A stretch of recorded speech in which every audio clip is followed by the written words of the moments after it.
You know, when you boil it all down, Attack on Titan is really a story about one thing: freedom. But here's the thing, it's not the simple heroic idea you might think it is. Oh no. As we're about to see, this kind of freedom, it's never simple, and it is definitely not free. It comes with a cost that's, well, it's absolutely devastating. And that right there, that complex, brutal take on freedom is exactly why this story split the audience right down the middle. I mean, it became so divisive, right? Because it just refuses to give you any easy comfort. There are no clear-cut answers here, and that's a real challenge for anyone watching. Yeah, because when you get right down to it, Attack on Titan is basically holding up a mirror to all of us. And it asks this one question that, let's be honest, most of us really don't want to answer. It's looking right at you and asking, how far would you actually go for what you believe is freedom? What lines would you cross? All right, so to really get how this whole thing gets so dark, we have to go back to the beginning, back to where it all started, with this really pure, simple, almost innocent dream of what freedom is supposed to be.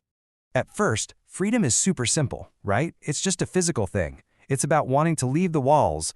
It's that deep, burning need to just see the world, you know? To see all the things you've been told you can't. And maybe most of all, it's about being able to just breathe without fear. To live a life where you're not constantly looking over your shoulder, waiting to be hunted. It's a beautiful idea, something any of us can get behind. But this is where everything starts to change. This is the big turning point, because as our characters learn more about their world, that simple, beautiful idea of freedom, it starts to get twisted. It gets darker, and it takes on this incredibly heavy weight. And you can see that shift right here. Freedom goes from being this passive dream, just a hope for something better, and it becomes a justification. It's not a dream anymore, it's a reason, an excuse really, to do some truly terrible things.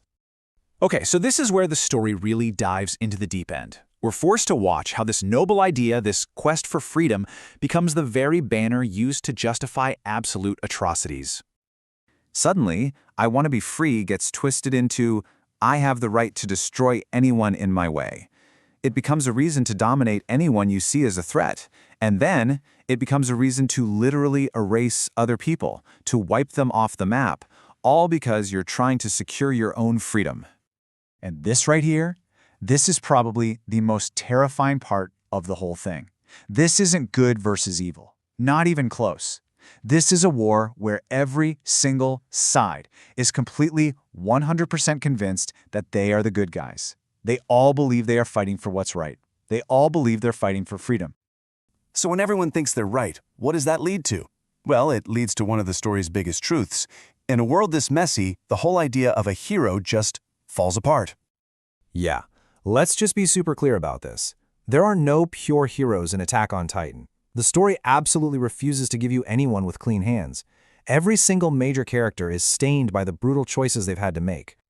So the point isn't to celebrate heroes. No, the point is to look at this really brutal cycle. People get backed into a corner, they make these impossible choices, and then they and everyone else have to live with the fallout. The consequences are everything.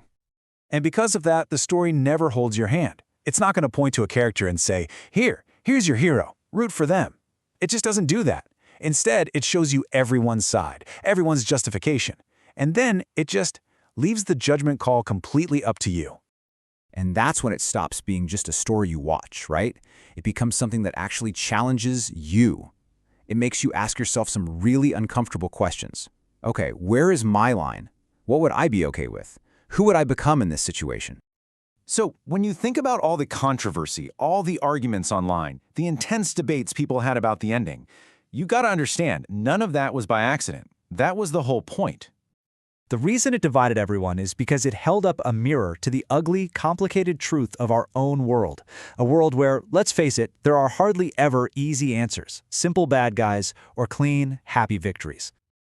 Look, in the end, the story doesn't give you a conclusion that ties everything up in a neat little bow and makes you feel good.